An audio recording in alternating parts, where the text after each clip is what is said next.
Hello. I would like to thank the AFT, Leo Casey, for valuing the work that is happening at my school, at the Urban Assembly Unison School in New York City, and the panelists here who have done some enormous amount of research and thinking and around school integration and the importance of it to bring this conversation to the forefront. So my perspective that I'm going to share with you is what it looks like on the ground, what's happening on the ground. So I am the founding teacher.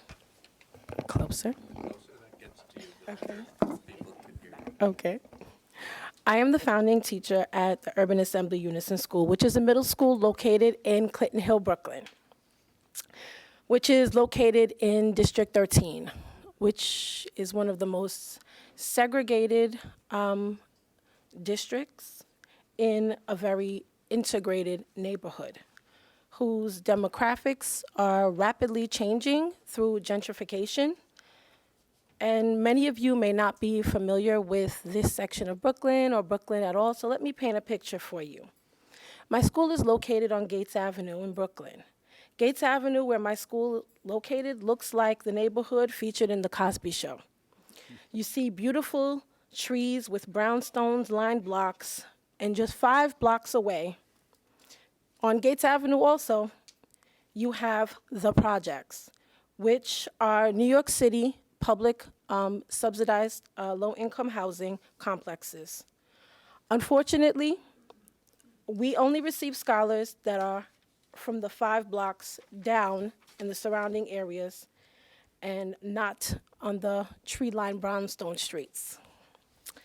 Our goal is to merge the realities of the Cosby side of Gates with the project side of Gates.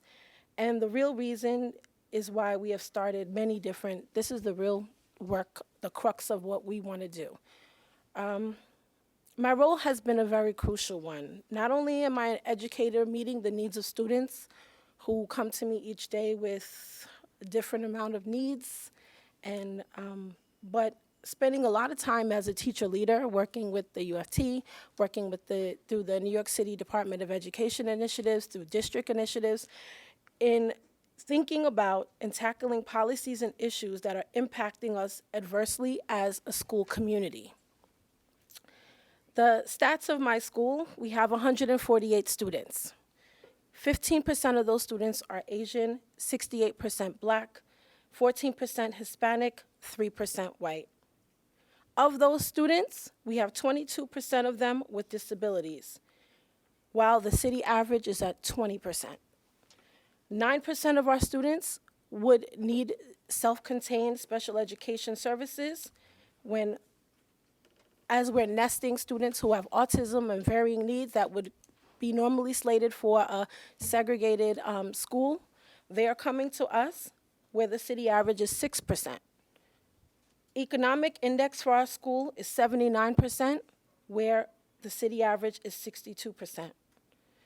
So what I'm telling you is the Urban Assembly Unison School, we are a beacon in terms of a neighborhood who is in need of a school that is going to meet the needs of students. The Unison School was part of the small school movement to create opportunities for students using innovative curriculum, teaching practices, as well as focusing on high-need areas. The core belief of the school is that the Urban Assembly Unison School, every child, everyone has a seat at the table, regardless of race, class, or ethnicity. The mission statement, we are committed to increasing diversity within our school population. For us, that means taking students who are overage, high need economically, high need based on academic achievement, English language learners, students with disability, or any other category that they belong to. We are attempting to create a school community that represents and mirrors the community at large outside of our doors, while maintaining a strong commitment to serving the students who are plagued by the issues of poverty and have a low performance in academics. We believe that the power of education is transformative, so we strive to be a safe haven and a beacon for those who don't find a place. Our doors are open. Unison is the only unscreened middle school in District 13. In New York City, each fall, every fifth grade student attending a New York City public elementary school receives a middle school application. Students must apply to a middle school, even if they want to stay if they go to a K through 8 school and they want to stay there, they still have to apply and go back into the pool. When looking for schools and programs, students and their families consider their learning needs, growth interests, distance between home and school, and area of safety. Being unscreened means we accept everyone. We do not sort our students for achievement, poverty level, or English language proficiency, or even what position they placed us on their middle school application. But there are breakthroughs happening. Through the 2014 contract, teacher's contract, opportunities were created through the PROS initiative. PROS has been a joint effort between the New York City Department of Education, the UFT Teachers Union, and the CSA Principals Union representative. PROS stands for Progressive Redesign Opportunities for Schools for Excellence. The opportunities for redesign at the heart of this program predicated on the UFT's core belief that the solutions for schools are to be found within the school communities. There are 140 PROS schools. My school is a PROS school. We have decided that we want to use our efforts in order to tackle the issues of diversity. We've applied for grants in order for us to translate materials into the high-need languages of the communities that we are currently in. We have, where Unison is, the population is shifting. We're having a lot of students coming from Yemen. We're coming there, students whose families speak Bengali, students whose families are coming from Africa in areas where they may speak French or another dialect. Getting the materials to them in their language where they can access has been a very powerful tool for them, because now they see that we're willing to partner with them in the cause of their child's education, that they're able to access parent-teacher conferences because the teacher is going to use a translation line, that they're going to be able to access school whatever resources because there's someone that's there that can speak their language. There are many things that are happening within the district, even though it's very segregated, in order to change and shift the tides.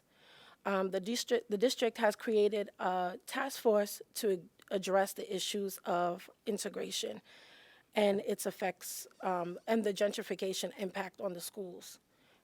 They're now leading the conversation between parents, principals, community stakeholders, the district superintendent, where they're now working to implement policies.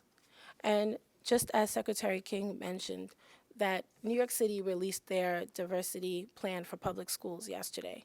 Amongst the initiatives that they're going to be rolling out within the next 4 years, District 13 is at the forefront. The goal is that we're responding as teacher leaders to issues that are very real for families when students are not able to go to a good school in what their families considered a good school because of poverty status, because of whether they're in temporary housing. Maybe there were not set-asides. The district has now created opportunities for school admissions to include set-asides for students to have access to a variety of schools that are considered the screened schools based on these set-asides. The struggle for Unison as a school has not only been to attract a diverse student body, but also to maintain them. The district covers Bedford-Stuyvesant, Clinton Hill, Fort Greene, Brooklyn Heights, Dumbo. Our district covers the wealthiest areas with the most high-priced real estate. Well-known places like the Barclays Center, Brooklyn Technical High School, BAM, Brooklyn Academy of Music. These are all located in our district. These are all located a stone's throw away from where my school is. My kids pass those buildings every single day for them to come to us. We are committed to continue this battle for the issues of these students because there may be a struggle for them to find a place that was willing to take them. And we are branded, by no fault of our own, as a high-need school because of the student population that we serve. But we take on this task every day wholeheartedly because we believe every child deserves that seat. I say this to you to think about that school integration can happen organically from the ground up. It can happen, but the process is slow. It needs a boost from the system, some type of structure. You have many of the people who will resist these opportunities, initiatives, and changes are because they don't believe that the system really works this way or that, that there's no buy-in for it. And I think that it's imperative that all the members of our community are working together, learning and being seen as valuable contributors. It starts in the classroom and transplants itself to the boardroom. As people see the need to interact with different types of people across race, class, and ethnicity, we challenge ourselves to value and respect differences and celebrate the commonalities. Lastly, New York City is the largest school district in our country. If we are able as a system to get it right, if we are able to make sustainable, real changes to 1,800 schools, 32 community districts, and the system as a whole, we are able to set the tone for other places in order to do the same. This work has come to the forefront, and though plans that are in works are a good start, we know that there's a lot more to be done. And we at the Urban Assembly Unison School, and I as a teacher, am committed to continue the efforts and advocacy for this issue. Thank you.